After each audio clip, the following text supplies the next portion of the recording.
chicken wing and almost tripped the guy because he was I don't get where he was going with the screen. It was as if he was trying to shoulder check the guy out of the way. This is not hockey. Go to the top of the screen and set a regular screen and you would have been fine. That would have worked. That would have been very successful. But and that came back to be arguably the biggest play of the entire game. Yeah. And I just continued what was a bad night for him overall. I mean, he got 10 rebounds. He rebounded well. 1 of 6 from the field. Wasn't not a as factor effective on offense. Didn't bring the jock strap to play with the kind of physicality required inside. Look at the stats from where. And we've looked at these all year long, and it's why Carolina's where they're at. I know we're not deep. 11 bench points, can't argue about that. All of those, though, did come from one guy, all in from Brandon Robinson. Nobody else did anything. Everybody else off the bench combined 0 of 4. You got points in the paint, 28. So, okay, you put the ball inside and scored. Not bad.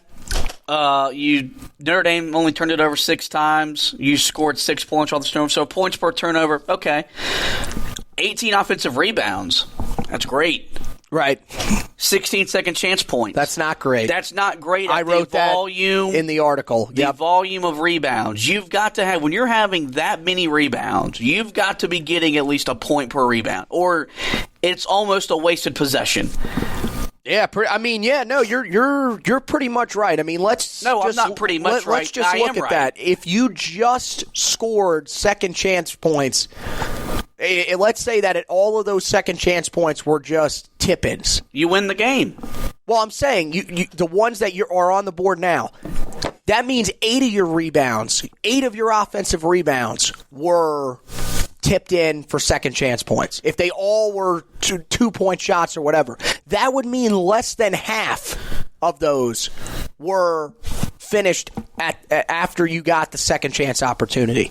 If you're going to win games like this, you've got to finish more often at the rim. Yeah. It's just that simple. I mean, you were 4 of 6 on layups last night. I mean, that's a pretty low number, but at least it's efficient because this is a team that currently is converting in the low to mid-50s in terms of layup percentage, which is unheard of. And the other thing they didn't do last night, which they haven't done all year long, only 10 points in transition. They didn't get out and run. A lot of that, Notre Dame knows how to control the tempo, control the pace of play. But especially their zone defense was phenomenal, I thought, in the first half last night. That really it kept Carolina in the half court. But we're so accustomed to seeing, and I'm apologize for all the sniffles during this. I'm still fighting a head cold. I think you're just that broken up about this team. That's a big part of it. It's okay. We are so accustomed to, when I had Jones Angell on the beginning of the year, it's like the one thing that happens with Carolina that no one talks about enough is the improvement in January and February that Roy Williams teams make, that while when we get to March, nobody wants to play Carolina, whether it's in the ACC tournament or in the NCAA tournament. That same progression hasn't happened. That's not faulting of coaching. I don't believe a guy in his 30-whatever year of coaching changed his method of how he was going to coach during the year. That falls on the player, or in this case, players, not committing enough to the process that it takes to be the kind of basketball player you're expected to be when you put on that jersey and compete. And that's why they're 10-16. That's why they are where they're at.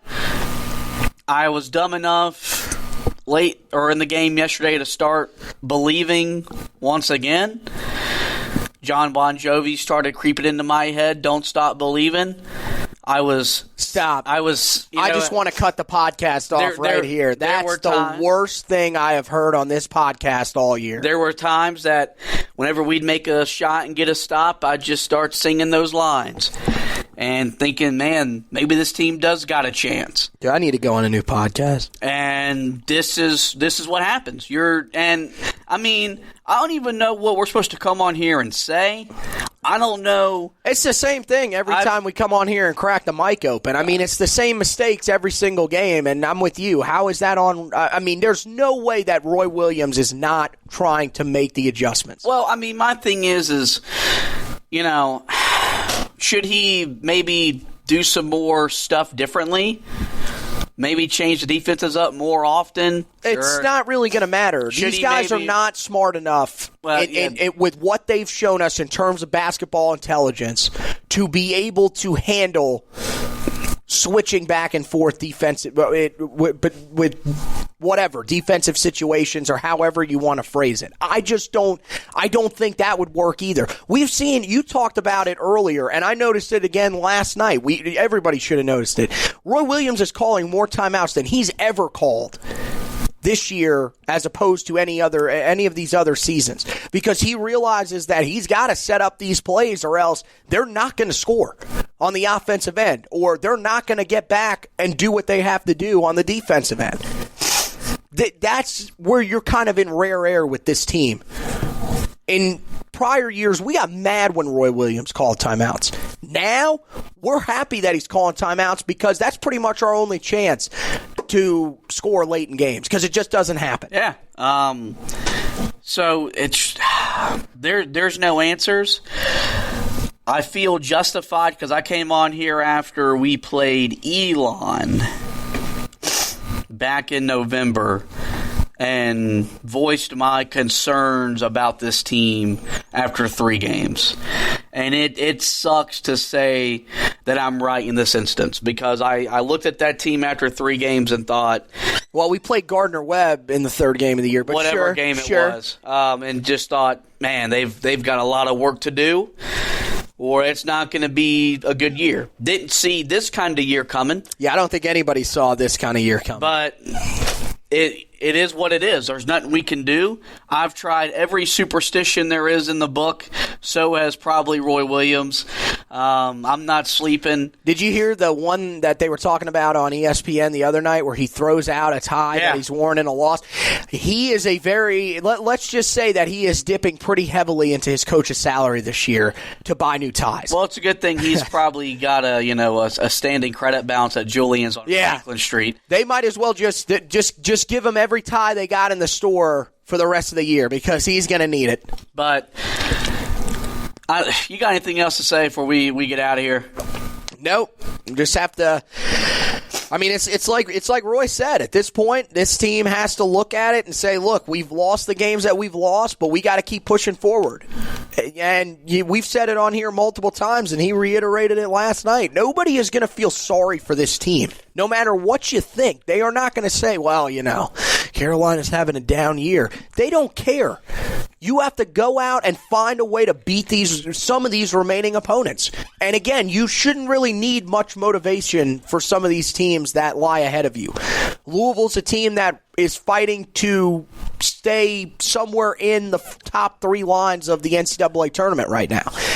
They're going to come in angry because they've lost 2 games in a row that they should not have lost. You got to be prepared for that.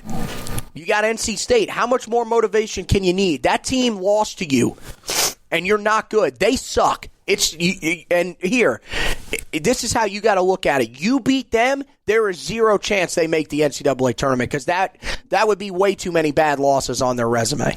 And then Syracuse, another team that's pushing for an NCAA tournament opportunity. What are you going to do there? I mean, you got to go on the road. That's probably the one you'll get least motivated for. You got Wake Forest, who embarrassed you it'll be a couple of weeks prior by the time they roll around to that game on senior night. Can't let them walk in and embarrass you there. And then you play Duke, a game that we've talked about multiple times. You should not need any extra motivation to play in that game. So it's on these guys. They've got to stay motivated. Yeah, it's a tough year, but like Roy Williams said, you can get down in the fetal position and cry, or you can keep playing. It's up to these guys. We're going to be here no matter what, watching this team, breaking this team down. It's what are you going to give us to break down? Is it going to be positive? Are you going to build on some things for next year? Or have you just laid down and let this season pass you over? That's kind of what you've got to determine in your mind if you're one of these Carolina players right now. Yeah, no, completely agree with all that. A couple things before we get out of here.